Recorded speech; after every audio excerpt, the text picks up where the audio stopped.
Welcome to the call, everybody. Welcome to the webinar. And if you're joining us on Facebook, welcome there too. We can't see who you are. And Chris, Ian, Sally, welcome. Everyone else that's joined us. Katie will be back in just a minute. We're going to talk a little bit about cholesterol tonight. And, you know, how does cholesterol affect your health, and what things can you do naturally to lower it? So we just had a big holiday. It was Thanksgiving, and it's kind of a feast. It's a time where we give thanks to all the things that we have, and I think back in the old days, it was because they were enjoying the harvest and of the crops and everything like that. And so it was a big feast, and it continues to be a big feast to this day. And so really, I just spent the last 3 days eating. And that's one of the reasons in the United States, in America here, between Thanksgiving this weekend and New Year's, the end of the year, beginning of next year, typically the average person gains 8 pounds. 8 pounds, right? That looks like 9, but it's 8. 8 pounds. So think about that. And but depending on your diet, depending on what you're eating, you can actually influence your metabolism, and you can trigger your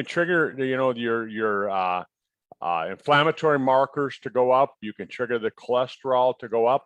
And there's kind of a false belief that everybody has, that they think that cholesterol is due to eating fats, the wrong fats, and there's somewhat a little bit to do with that, but not as much as a person would really think. And a study came out. Hey, Katie, a study just came out. I published it on my Facebook page the other a week ago, and it said that the University of Washington did some research, and they discovered that all the things that they used to tell us that were bad about red meat were actually false.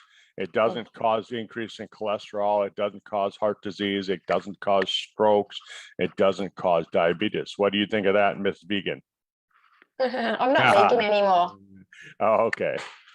But I told you that. No, in the course that I recently did too, actually the best type of red meat to eat is grass-fed or wild. Obviously, that's why you have wild meat, or grass-fed, and actually it's the grain-fed cows, which we don't tend to have in Australia. They're mostly grass-fed. Changes the type of fat in the actual meat as well. Yep.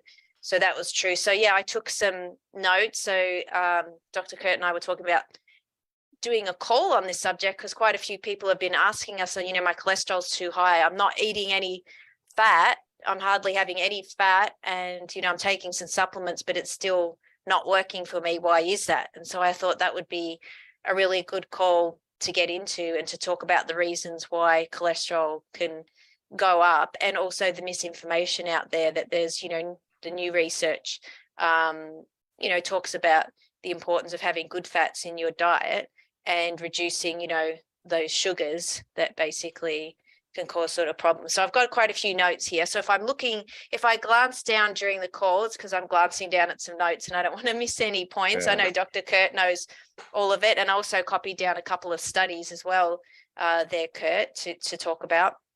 Perfect. But yeah, so and I've got 2 slides too, just towards the end, to show the products that can help support your body with cholesterol. It's certainly not a cure. We don't claim to cure, prevent, or treat any disease or illness. What we can do is support the body along with appropriate healthy eating, exercise, sleep's important too. Yep. It all makes a difference to, your cholesterol levels. And then of course there is, a genetic component there as well. So, I guess, so to kick off the call, the topic of the call is, why is my cholesterol so high? So that was what we're talking about today. And people think, like Dr. Kurt said, if you're just going really low fat and, you know, you're cutting out all your eggs and not eating any meats and you're eating all vegan, you can still have definitely high cholesterol. And so we're going to talk through those today. So I guess Yeah. I'll read through yeah. So I'll Let hand me back to you. Go on. let me go through first why it's different than what we think before you start going over your notes, if that's all right. Sure. Yeah. Go on. Yeah.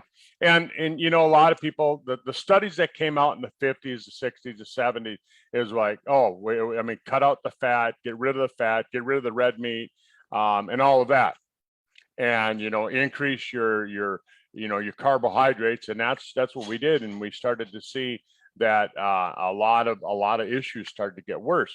So how does it affect it? And what I'm going to say is when you're looking at sugars, which is carbohydrates, your simple carbohydrates, your body starts to view carbohydrates as a toxin.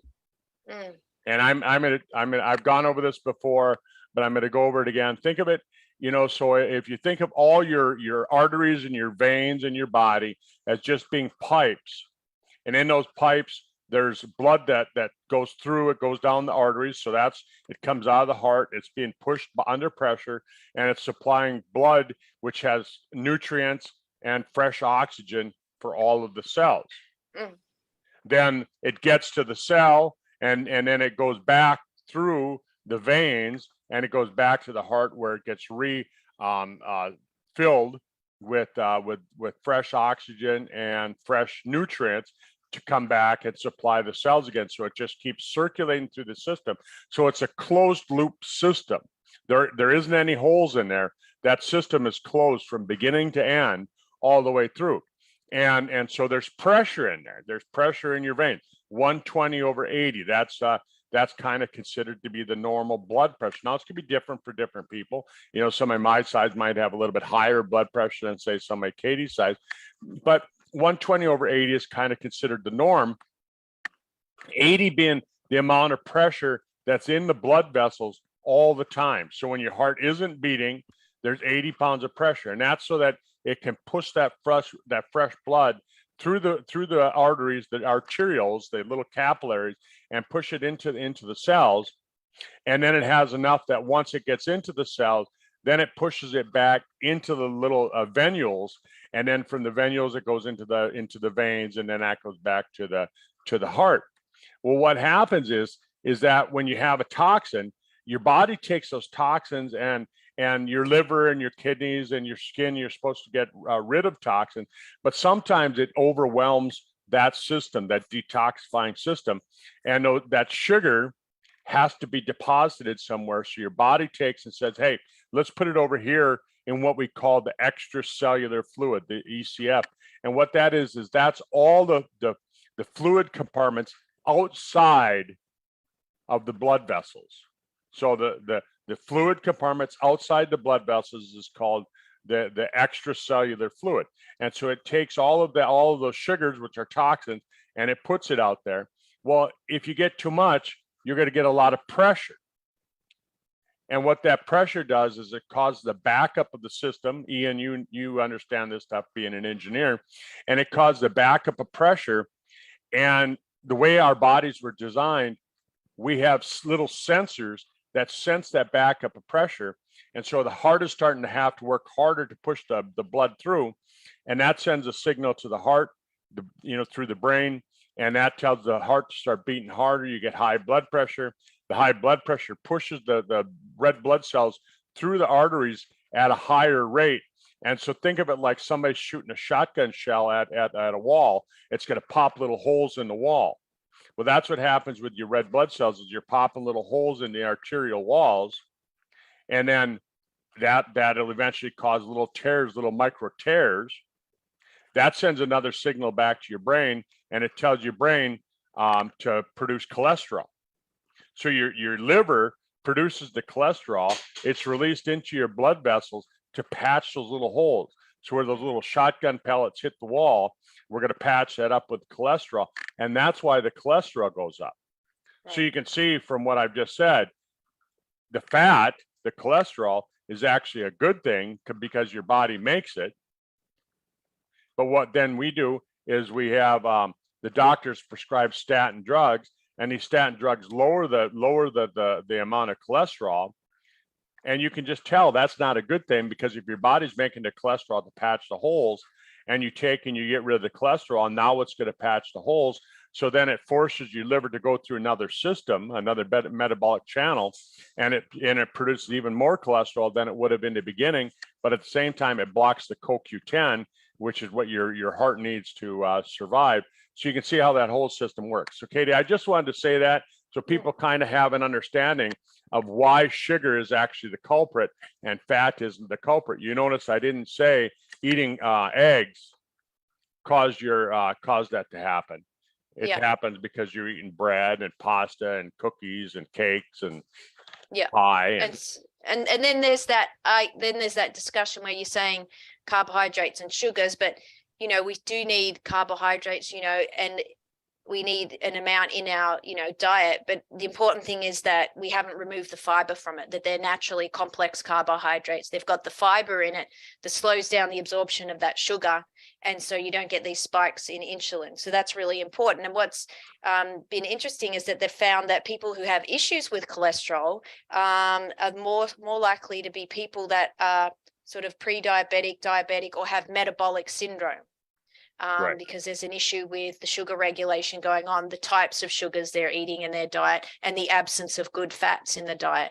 So I don't even know if the sugar and the cholesterol, I don't know if it's the pre-diabetes, the diabetes, the metabolic syndrome that causes the cholesterol. I think it's happening at the same time. It doesn't cause the cholesterol, but those people who tend to have those issues are eating the wrong types of food, right? Too much sugar, too much exactly. simple sugar. Which is exactly what we're talking about. So that was really interesting. And so, your body does need cholesterol to make hormones. And I've just got some notes here. Your cell membranes needs them. Your brain cells need them.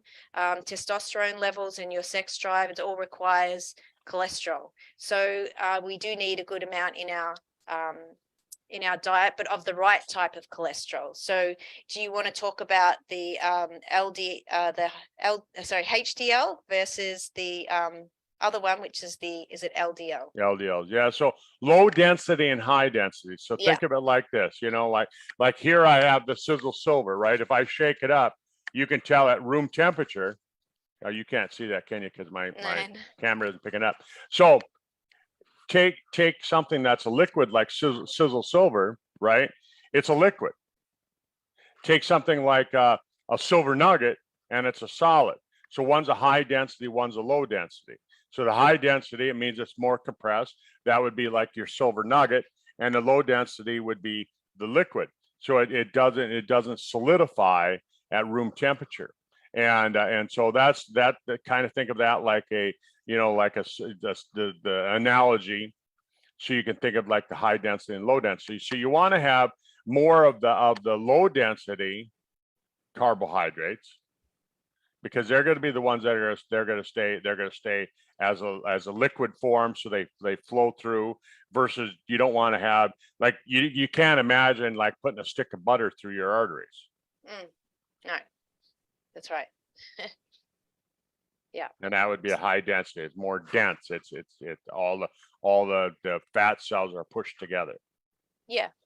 So that was really interesting and so there's, a lot of new information that is available, and there's a lot of misinformation too. And that's why it's so confusing for people, because, a person who I was talking to, a friend, and I said to her, send me a diary of what you've been eating the last 3 days. And she said, well, I've just been eating low fat and lots of, plant, based foods. And I said, well, I need to see exactly what you're eating, because what I was going to do was work out how much actual fat she's eating, how much omega-3s in the diet versus omega-6, look at the ratio, look at the grams of fiber in the diet, look how was there enough protein in the diet. So, as Dr. Hyman and some of these notes that I picked up and shared that video with Kurt before the call is, it's not really a simple solution. You can't say just do this. It's a bit more complex than that. You have to look at the whole picture.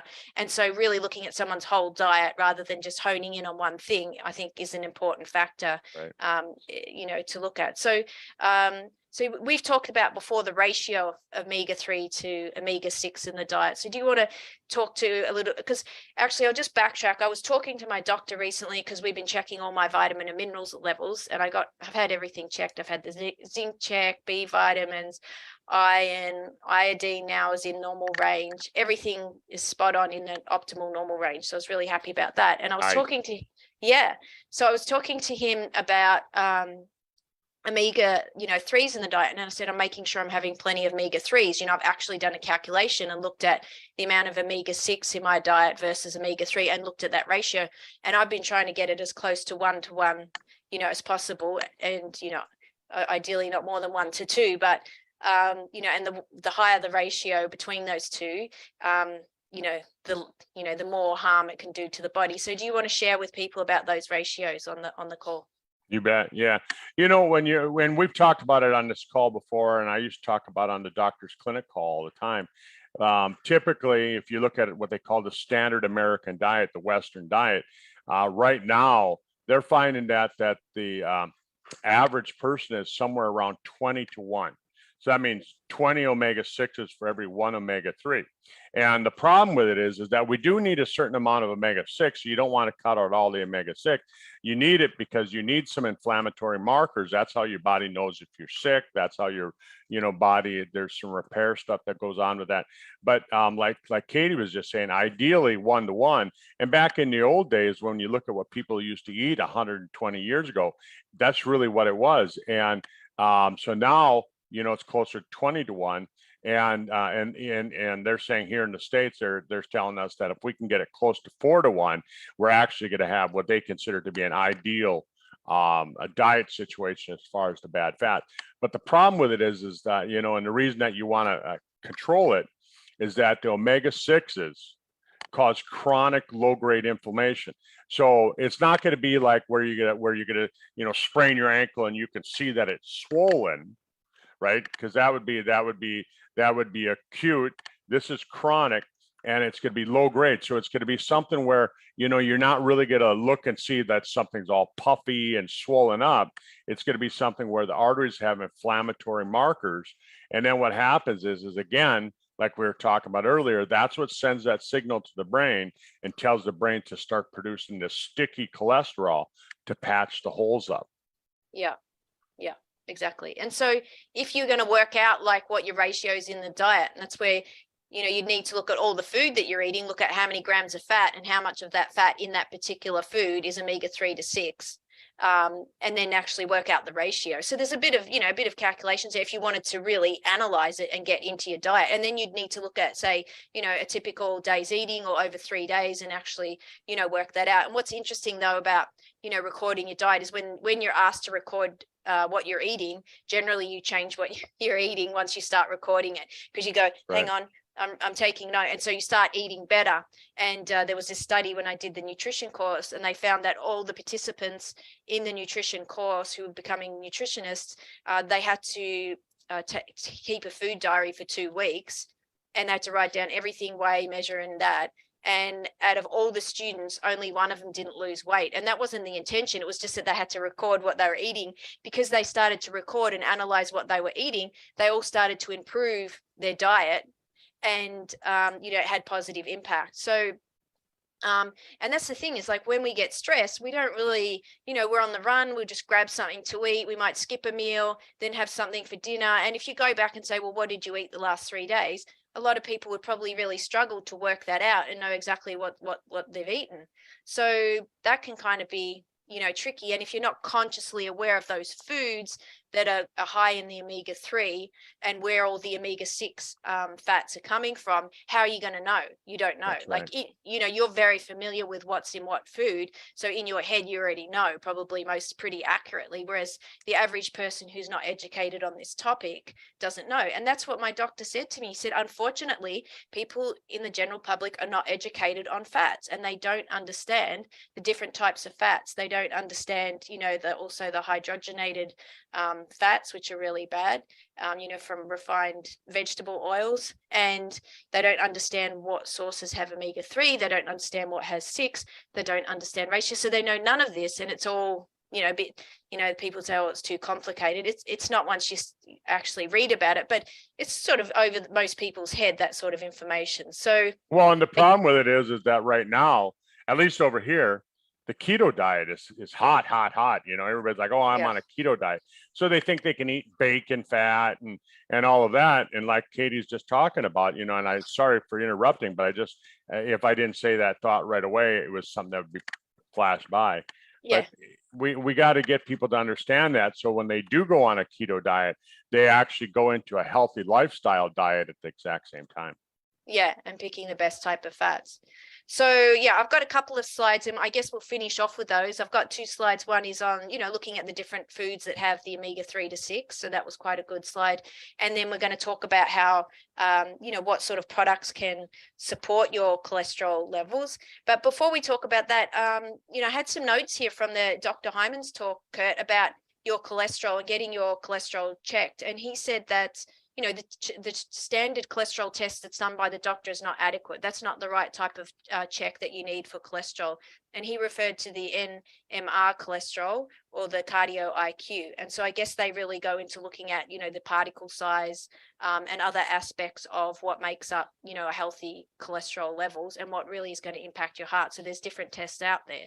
So I've got some more information on those tests. So if you're listening to the call and want that, feel free to drop me a message on Facebook.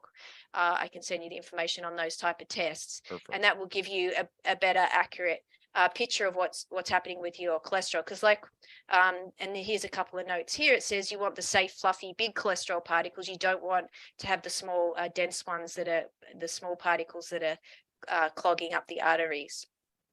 Yeah, because they'll break loose and they plug those little tiny arteries up. But Katie, you're familiar. I mean, if you have if somebody spills a bunch of crude oil into the ocean down around Australia, what do they do? Well, they try and soak it up, don't they? Yeah, and what do they soak it up with? I actually can't remember, but I Fiber. Oh yes, wood fiber dust. Fiber. Dust. Yeah, they'll use all kinds of cellulose and fiber and things like that because the fiber sucks up all of that fat, right? So why is fiber really, really important in our diet? Because it sucks up all of that fat that's floating around in your bloodstream, the excess fat that you don't need. It sucks it up and it takes it out, just like having an oil spill. And so really, really important. And I know you're a real big proponent of having enough fiber in your diet. So for a typical man, an adult male, how much fiber should we be getting? At least 30 grams, and for a female, 25. And I created a free fiber app. It's on the Apple Play Store and Google, the Apple Store and the Google Play Store.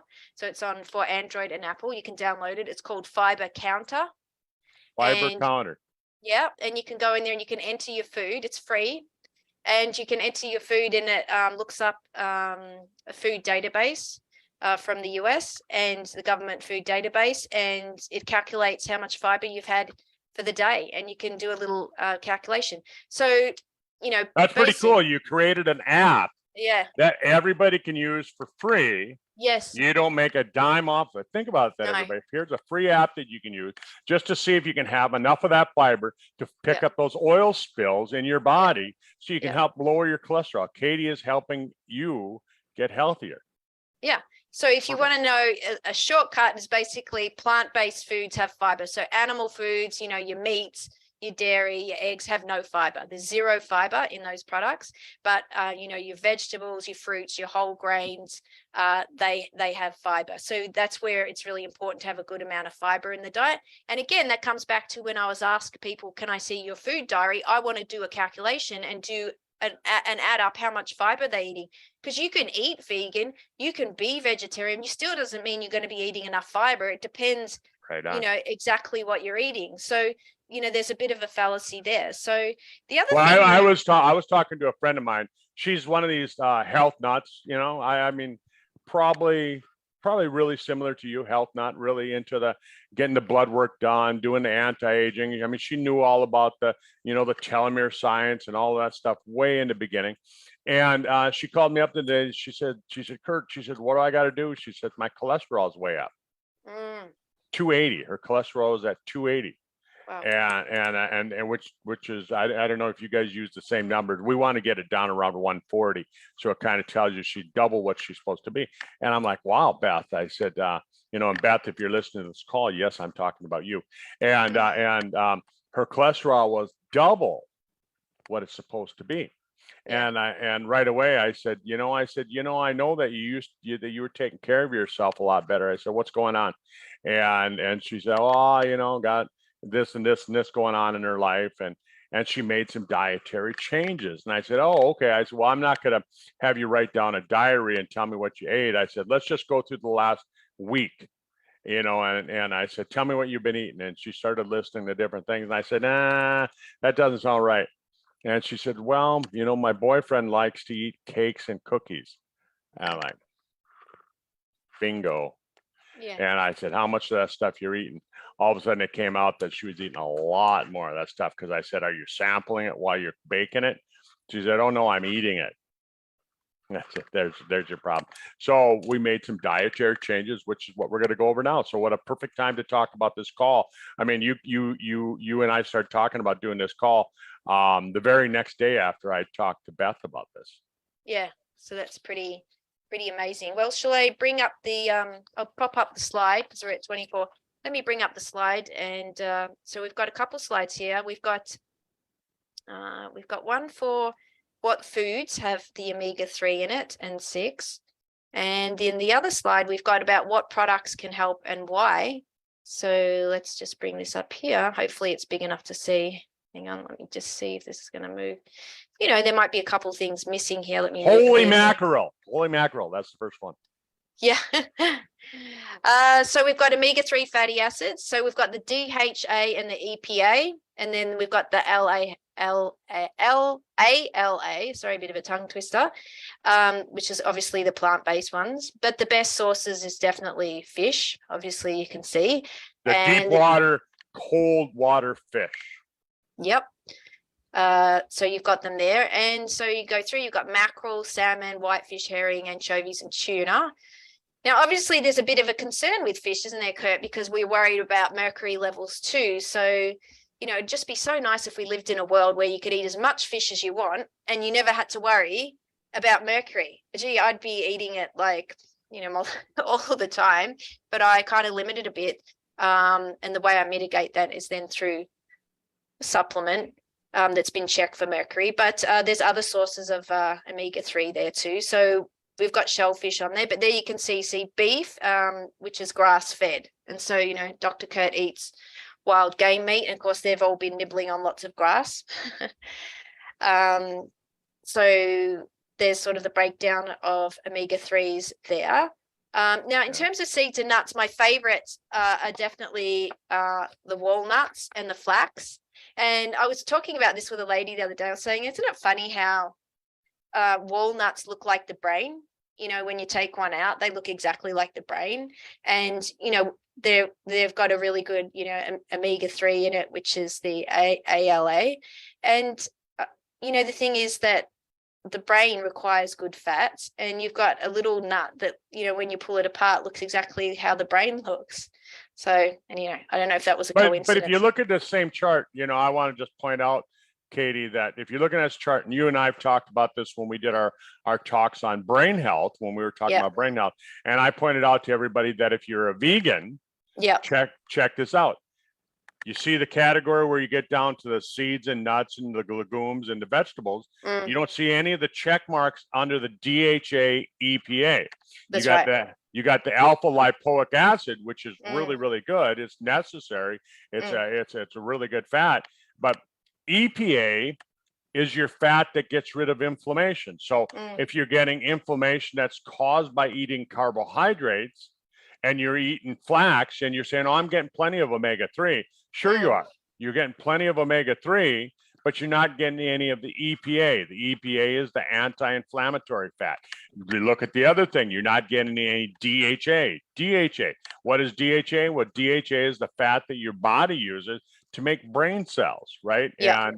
And so you have to have that. So if you're a vegan, then you got to go out and you got to go in search of the DHA and the EPA. Look at this chart right here. It's showing you that right off the top of the chart. So you gotta have that balance. You got to be like a deer. You got to be a grazer, you know, and browsing and eating nuts. And I mean, you should see the deer. They go out and they eat acorns, and they eat the nuts off the trees.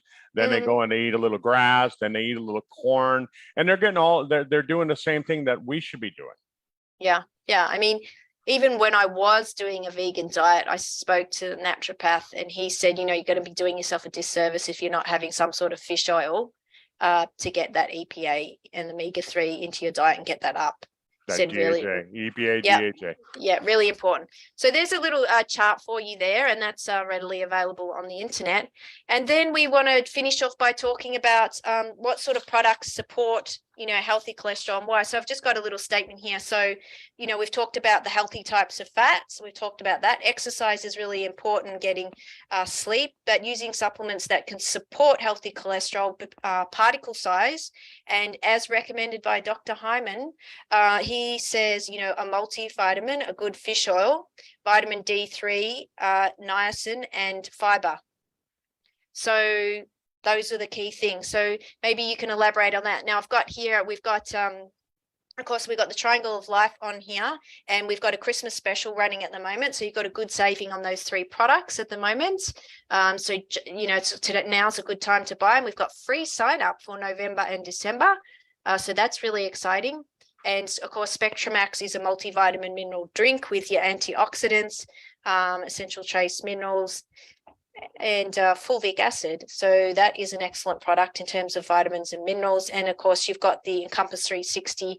That picture's a little bit fuzzy. That comes in a pack saving at the moment with those other 2 great products. So I thought I'd just throw that up there as well. Yeah. But the other and the nice thing, Katie, is that when we take a look at fucoidan is a natural anti-inflammatory. It reduces inflammation just immensely.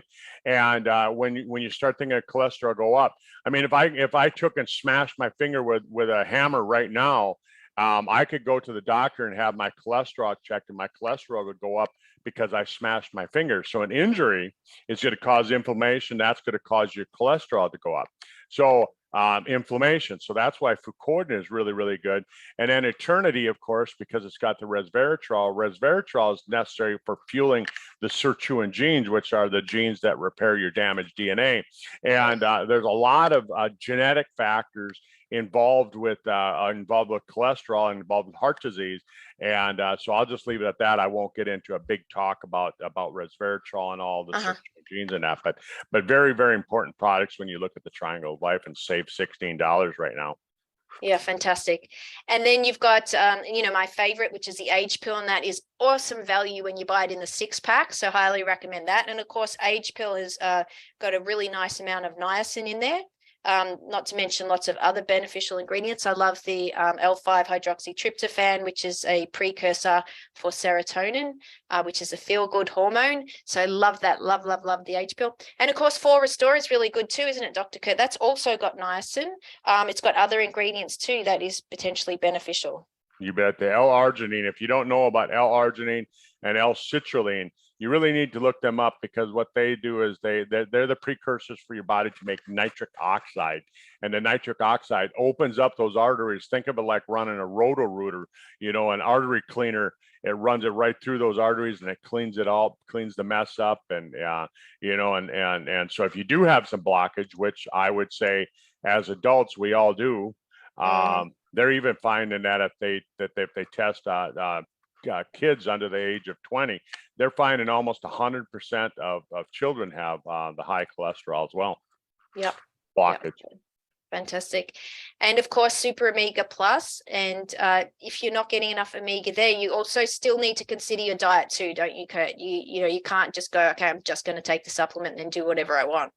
Yeah, but the nice thing about the Super Omega Plus, you remember, Sizzle is a formulation company. We don't just sell omega-3. What we do is we make formulations. So if you look at the product, it's got a balance between the omega-3s and omega-6s, the omega-7, the omega-9s. It's got some omega-5 in it. But then on top of it, the way that Tom designed it was that it has those different oils from different sources, because you might you know, like we were showing, if you get it from a fish, it's gonna be different than if you get it from a shellfish. If you get it from red meat, it's gonna be different. And so we get it from different sources. And then on top of it, they put the CoQ10 in there. And they didn't just fairy dust the CoQ10 in.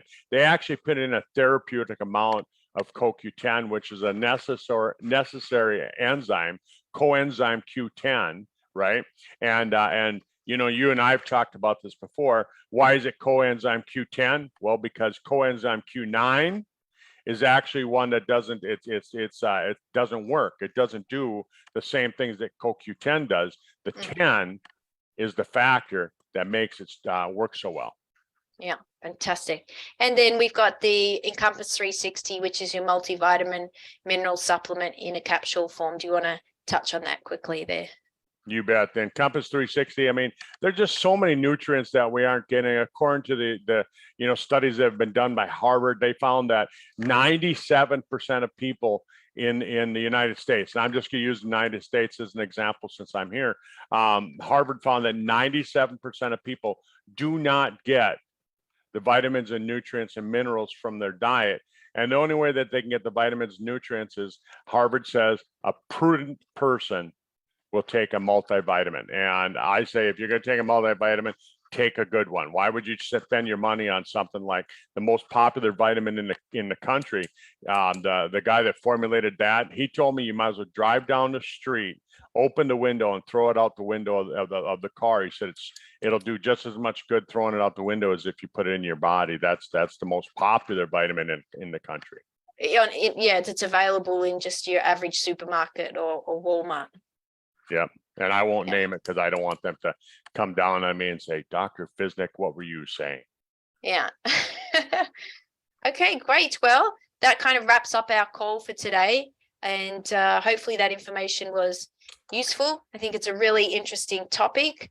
If you want any more information, you know, in regards to anything we've shared on the call, reach out to Kurt or myself. Happy to help you out. And we hope you have a great rest of the day. We've got some awesome Christmas specials running at the moment, so do check out those packs, take advantage of those savings, and I hope you have a great weekend. Thanks for being with us, Katie. Everyone, thanks for being with us tonight. And for those of you that are watching the recording of this, get back to the person that got you here and just let them know that, hey, I'm interested in getting started in some of that health related stuff. I want to get healthier, you know, and it's important. You got to start somewhere. Why not start with something that's as simple as getting your heart health by lowering your cholesterol? Excellent. Bye. Have a great day. Bye.